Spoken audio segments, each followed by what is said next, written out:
Bonjour à tous. En cette semaine bleue, nous sommes au cœur des jardins de la résidence Juliette Victor pour aller à la rencontre de Roland Pontier, un Vélisien commandeur, le grade le plus élevé dans l'ordre de la Légion d'honneur. Mais si nous sommes ici, c'est grâce au comité local Légion d'honneur dont fait partie Roland Pontier. Monsieur Orsini, bonjour. Bonjour Vélizy TV. Merci de nous accueillir. Vous êtes chevalier dans l'ordre de la Légion d'honneur, vélisien et membre du bureau comité local de la SMLH. Est-ce que vous pouvez nous rappeler quel est le rôle de cette société des membres Légion d'honneur ? La Société des membres de la Légion d'honneur, SMLH, est une société nationale, principalement une société d'entraide. Elle est forte de 45 000 membres au plan national. Ces 45 000 membres sont répartis en sections, des sections en général départementales, puis en comités locaux afin d'être plus proche du terrain. La mission de soutenir les plus anciens, apprendre d'eux, renforcer le lien social en étant présent auprès de la jeunesse de notre pays dans des missions d'éducation afin de mettre en place la société du futur. Ok, très beau projet. Donc le but d'aujourd'hui, c'est d'aller à la rencontre de Roland Pontier. On vous suit. Merci. Donc Roland Pontier, bonjour. Bonjour. À 97 ans, vous êtes un exemple pour les plus jeunes, un citoyen vélisien au parcours remarquable. Mais avec vos mots, est-ce que vous pouvez nous en dire plus ? Quand, pendant la guerre, je voyais les forteresses volantes qui passaient au-dessus de nous, là, parce que là-bas, je ne pensais pas qu'un jour j'irais passer plus d'une année dans le ciel. Enfin, en somme, je suis parti de rien, vous voyez, pour arriver jusque-là. Je me suis engagé le 6 mars 1945 dans l'armée de l'air. J'ai été muté à Orléans et la base était utilisée par les Américains avec les fameux Dakota. Nous, on était au groupe de recherche aérienne qui était à côté. Donc là, on nous a, sans nous demander notre avis, embarqués pour aller en occupation en Allemagne. Donc on est parti à peu près en septembre et arrivé à Rastatt. Donc on est resté à peu près un an. Et le état-major étant en Baden-Baden, alors donc on est allé souvent pour monter la garde et puis revenir. Et puis donc quand l'unité a été dissoute à Rastatt, nous avons été mutés à Fribourg-en-Brisgau, vous voyez, dans le sud là-bas, à la 33e escadre de reconnaissance. En 1947, là, c'était peut-être au mois de mai, ils réclamaient des volontaires pour aller en Indochine. Comme les entrées en école n'arrivaient pas, je suis parti donc en Indochine, avec plusieurs de mes camarades d'ailleurs. Donc un voyage qui a été une épopée ? Bah oui. On a pris le bateau à Marseille. D'abord, on est resté quelques jours à Marseille à bouffer du sable, parce qu'on était sur les hauteurs là-bas. Alors on est parti avec un bateau, il y avait beaucoup de troupes étrangères, des Algériens et tout ça. Alors, en mer, la plupart étaient malades, parce qu'entre Djibouti et puis Colombo, une semaine de mer. Et ensuite, on a continué, Saigon, et on a passé quelques nuits dans le camp japonais et tout ça. Et puis ensuite, muté au 2e GROA, qui était à Cholon, et était basé sur un terrain de course. Donc c'était suffisant pour faire décoller les avions. Et puis là, donc, allez, le bateau, Cap Saint-Jacques, le Pasteur, la Longue, à Haiphong, et puis arrivé quand même à Hanoï. Nous, on n'était pas logés sur la base. On était logés au jardin botanique, dans une école d'agriculture, en ville. C'était vachement bien. On avait des bâtiments en dur qui étaient propres et tout ça. Alors, comme j'avais appris à jouer de l'accordéon, là-bas, il manquait d'un secrétaire. Et je me suis mis à taper à la machine et très vite, je tapais des deux mains et puis je prenais une conversation. Ensuite, vous avez fait une formation de mécanicien ? Oui, mais c'est en rentrant là. Vous voyez, quand je suis resté 25 mois en Indochine sans avoir jamais eu de permission. Ce qui m'a fait que quand je suis arrivé en France, j'avais 4 mois de permission à prendre. C'est là que j'ai été affecté au GAEL, sur la base de Villacoublay. On a pu faire une entrée en école. J'ai passé des tests, j'ai été classé immédiatement brevet supérieur. J'étais sergent déjà. En entre-temps, j'avais connu ma femme et je suis parti à Rochefort. Et pendant le mois d'août, il y avait les permissions là. Et je me suis marié à Vélizy là, le 16 août 1951. Et puis après, bon, retour au choix, parce qu'on faisait un brevet supérieur, ça durait 1 an et demi. Alors je suis sorti major de promo, si bien que j'ai été affecté à Reims sur les lignes traînaires, parce que c'était ma spécialité. Les lignes traînaires, c'est les appareils d'entraînement pour les pilotes à faire du vol sans visibilité. Donc j'étais à Reims et j'y suis resté un peu plus d'1 an, et j'ai réussi quand même à avoir mon affectation pour revenir à Villacoublay. Et là, j'ai été affecté au parc spécialisé régional qui était sur la base, et il y avait une petite équipe qui travaillait sur tous les lignes traînaires de la 2e région aérienne. Donc on avait une camionnette et puis on allait faire les dépannages comme ça. Alors moi j'ai toujours baladé depuis Orléans jusqu'à Lille, même aller au Club de France et tout ça. Et au mois de juillet 1947, ils demandaient des volontaires parmi les gens qui étaient brevetés supérieurs, mécaniciens, pour faire pilote d'hélico. Et comme moi j'avais déjà mes brevets de pilote de planeur, j'étais sur les lignes traînaires, l'examen ça s'est passé, et j'ai été appelé dans les 15 jours qui suivaient. On a commencé immédiatement. Alors c'était à Hélicopère qui était sur le terrain d'ici les Moulineaux. Alors on a volé sur les fameux jeans, les petits appareils avec réaction au bout de pale, et sur les Hilaire 360. Et quand on a été tous lâchés, donc ils ne pouvaient pas nous breveter là. Alors on était une équipe de 10, et moi le seul, j'ai été envoyé à Mont-de-Marsan au centre d'essai des machins. Pourquoi? Ça m'a donné l'avantage de voler sur les premiers prototypes d'Alouette qui étaient là-bas, les numéros 3, 4, 5. Donc je suis parti à Chambéry, et là j'ai retrouvé mon camarade, le commandant Bartier, vous savez, les héros de Diebenflug. Il était sergent avec moi quand on était en Indochine. Donc après avoir été nommé chevalier en 1973, puis promu officier en 2006, Oui. vous êtes décoré au grade le plus élevé dans l'ordre de la Légion d'honneur, celui de commandeur. Et c'est le 11 février 2023 que la cravate de commandeur de la Légion d'honneur vous a été remise dans les salons de l'Hôtel de Ville au titre de l'armée de l'air et de l'espace. Donc Roland, elle représente quoi pour vous cette cravate? Ben, écoutez, j'en espérais pas tant. En quoi on peut dire que votre destin a été peu commun? Ben, mon destin, vous savez, ça s'est enchaîné comme ça. Hein. Je me suis trouvé peut-être là au bon moment. Hein. Votre adresse et votre courage en opération vous ont valu de recevoir la Croix de valeur militaire. Donc à 33 ans, vous êtes déjà décoré de la médaille militaire. Oui. Dites-nous en plus sur votre palmarès au terme de ces années de campagne. Donc au premier séjour, j'étais sur Alouette 2. Et c'est pareil, on était toujours en détachement, soit à Orléansville, soit à Tizi-Ouzou, et puis même jusque dans le Constantinois. Vous voyez, les hélicoptères, on se baladait un petit peu partout. Voilà. Et au premier séjour, bah, j'avais déjà fait presque 500 missions déjà. Et c'est là que j'ai été blessé au cours d'une évacuation sanitaire. Parmi la campagne de Bouffaric, Oui. la journée du 21 février 1958, exact, qui a été particulièrement marquante pour vous. Racontez-nous pourquoi. Oui. J'étais à Bouffaric, on me dit de me mettre en place dans un PC autour de Blida, du côté de El Afroum, ce nom-là, oui. Alors donc, on était sur un PC, alors il y avait un accrochage, et puis j'avais un hélicoptère avec les 2 civières exprès pour les machins. Alors donc, il y a une évacuation à faire. Alors donc, je vais me poser au milieu, là, en pleine montagne, dans les machins. D'ailleurs, là, j'ai une photo aérienne où on voit les restes de mon hélicoptère. Et c'est là, je vous dis, mon mécanicien descend pour aider à charger. Puis d'un seul coup, ça tirait au fusil. Puis alors, les balles ont commencé à taper dans l'hélicoptère.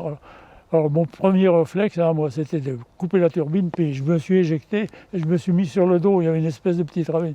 Et là, c'est là que j'ai vu le fusil mitrailleur qui était en face de moi, avec le mec avec le chef et les lunettes, le pourvoyeur, et puis le fusil mitrailleur. Il m'a envoyé une rafale. Je vous dis, mon blouson peine était complètement haché. Heureusement, alors j'ai fait le mort, et puis après, je suis reparti en direction du PD, mais je pouvais risquer de me faire tirer dessus parce qu'en combinaison verte, j'avais plus de casque, plus rien du tout. Enfin, j'ai retrouvé un gars, une sentinelle qui était là, puis il m'a envoyé là, refaire le pansement, direction l'hôpital de Blida. Et j'allais à la infirmerie de Villacoublay pour qu'ils me refassent mes pansements et tout ça. Retour à la fin de mars, machin. 8 jours après, je passais à nouveau la visite PN et hop, immédiatement repart en hélicoptère. en opération. Fin décembre 1948, on m'a dit, t'es muté à Marrakech, où j'ai passé, puis Marrakech, quand j'ai pas eu mes brevets, retour là-bas à Oran. Et puis donc à Oran, je suis rapidement premier pilote et puis ensuite leader d'un DIH. Un DIH, c'est un groupe de 6 hélicoptères, ce qui représente quand même 6 fois avec les mécanos, ça fait 18 personnes. Hein. Et puis je dis, puis alors là, en octobre 61, on m'a dit, t'es muté au GLAM. Alors dis non, le GLAM, c'est à côté de chez moi. Donc au GLAM, c'est à Vélizy que vous allez retrouver la douceur de vivre. Ah ben oui, on a retrouvé la maison. Hein. Donc le 12 octobre 1961, vous êtes muté au groupe de liaison aérienne ministérielle sur les tarmacs de Villacoublay Ouais. pour la création de la section hélicoptère assurant le transport aérien des personnalités politiques et militaires. Et c'est en 1964 que vous quitterez le service avec le grade d'adjudant-chef pour rester à Vélizy. Alors donc je suis arrivé au GLAM et puis on a commencé les rotations. On était 3 Alouettes 2 puis un H-34. On a touché un H-34 tout neuf, qui était une belle machine. Hein. Et puis on a commencé les rotations régulièrement avec Colombelli de l'Église. Et je suis un des seuls qui s'est posé directement dans la propriété. C'était la première fois. Parce qu'en général, il ne voulait plus qu'on dérange les gens de Colombey. On le posait à 1 kilomètre au sud, le long de la route. Voilà. Au début, on avait 3 Alouettes 2, puis après, on a touché les fameuses Alouettes 3, vous voyez, qui étaient déjà beaucoup plus grandes, plus puissantes, qui étaient plus rapides. Voilà. Alors là, j'ai eu un dilemme. Je pouvais passer officier, mais alors je risquais de repartir en détachement. La guerre d'Algérie s'étant terminée, parce que nous, ce n'était pas terminé, on me dit tu risques d'y retourner pour un 3e séjour. Alors là, j'ai dit, mais le gosse était en bas, ma fille, quand elle était avec eux, elle avait 6 semaines quand on est revenu d'Algérie. Puis mon petit garçon, il avait 5 ans. Alors celle-là, je dis, merde, il était peut-être temps que j'en profite un peu plus. J'avais le maximum d'annuités comme adjudant-chef. Alors j'ai pris ma retraite, j'avais pas 38 ans, ma retraite proportionnelle évidemment. J'ai pris cette option-là, je ne le regrette pas parce que j'ai jamais arrêté de voler. Donc même après l'armée, finalement, vous avez continué de voler, oui. Vous étiez instructeur dans le civil. Quand j'ai quitté l'armée, j'avais à peine 3000 heures de vol. Alors donc après, j'ai fait instructeur, j'étais chef pilote de machin. Et je passais, en plus, comme j'avais les qualifications d'instructeur, c'est moi qui faisais passer le test en vol pour que les gens obtiennent leur brevet de pilote 2e degré. Voilà. Et pourquoi cette transmission vers les plus jeunes était importante pour vous ? Ça me permettait d'abord de voler, puis j'aimais bien ça, faire l'instruction. Il faut dire que quand même, j'ai fait plus de 9000 heures de vol sans accident. On peut considérer ça comme une prouesse ? Écoutez, d'avoir été mécanicien avant d'être pilote, on respectait davantage la machine. Parce qu'il y avait des gens, j'ai vu sur les hélicos, ils faisaient des manœuvres brutales. Le pilotage, j'ai toujours montré aux élèves, ça se fait tout en douceur. Hein. Et j'ai un de mes élèves qui était à ma remise, le général Sabéné, c'est moi qui l'ai formé. C'est une fierté pour vous ? Oui, et il est venu de Bordeaux pour m'arbiser. Pour la cravate ? Oui. Mais sympathique comme tout, je l'avais détecté que c'était un drone pilote parce que je l'ai lâché, je sais pas, moi il avait une quinzaine d'heures de vol, tout. Et puis après il est rentré à l'école de l'air. Puis après j'ai vu sur les bouquins d'aviation de mon fils qu'il était pilote sur le Mirage 2000. Et puis après, il est passé, voilà, il est général de brigade et il commande la section opérationnelle à Bordeaux. Monsieur Meaux, bonjour. Bonjour, à vous. Vous êtes un ancien de l'armée de l'air, un ancien du GLAM, mais surtout un ami fidèle de Roland-Pontier. Malgré vos 20 ans d'écart, vous n'avez pas connu les mêmes conflits, mais peut-on dire pour autant que l'armée de l'air vous a liés ? Ah, tout à fait, nous a liés. On est liés par le drapeau, bien souvent, parce que le drapeau, les 3 couleurs, pour nous, c'est quelque chose qu'on ressent, qu'on a au cœur. Pourquoi cette relation était évidente ? Déjà, moi, j'étais en tenue quand lui était en civil, puisque on a 20 ans d'écart. Et donc, quand il m'a vu en tenue, il m'a dit, moi, je suis un ancien de l'armée de l'air. Et puis, moi, j'ai pas pu nier que j'étais de l'armée de l'air puisque je portais l'uniforme. Et on est rentré dans une relation d'amitié, d'histoire. J'ai cru revoir un petit peu mon père. Parce qu'ils ont fait les mêmes conflits, puisque mon père était militaire, il était artilleur, lui. Et donc, j'ai revu avec lui toutes ces histoires, c'était les mêmes. C'était le conflit indo-chinois, c'était le conflit ensuite de l'Algérie. Et voilà. Et moi, comme en tant que armée de l'air, j'ai fait d'autres conflits qui n'étaient pas les mêmes, qui n'étaient pas des tueries de masse, qui étaient plutôt des guerres, entre autres comme au Tchad. Et puis je le retrouvais au GLAM, puisque on avait des assemblées générales chaque année au GLAM qui continuent. C'est un mixage de générations très intéressant, parce que chacun a vécu une époque particulière. Et vous voyez, quand il vous parlait des hélicoptères tout à l'heure, vous parlez des jeans et vous parlez des Alouettes 2 et Alouettes 3, mais tout ça, ça n'existe pratiquement plus. Voilà nos conversations, toujours très intéressantes et très animées. Je suis souvent absent pour aller voir un tel ou un tel. Et voilà. Bon. Eh bien, on va aller voir Ginette. Ouais. Ginette, la femme de Roland Pontier, qui réside également dans cette maison de retraite. Vous êtes née à Vélizy. Moi, rue Racine, oui. Oh ouais, rue Racine. En quoi on peut dire que c'est votre rencontre qui a scellé vos destins à ce haut lieu de l'aviation ? On s'est rencontrés au bal, je crois, à Chaville. Puis on s'est revus après, et puis la vie, comme tout le monde. On s'est fréquenté un moment, et puis on s'est mariés. Puis on a habité rue Lavoisier, à quelques 200 mètres de mes parents, 200 mètres. On a eu 2 enfants, un garçon et une fille. Puis nous voilà maintenant. Avec l'âge, on est ici, on est bien. Roland, il était comment à la maison, au clos ? De quoi il s'occupait ?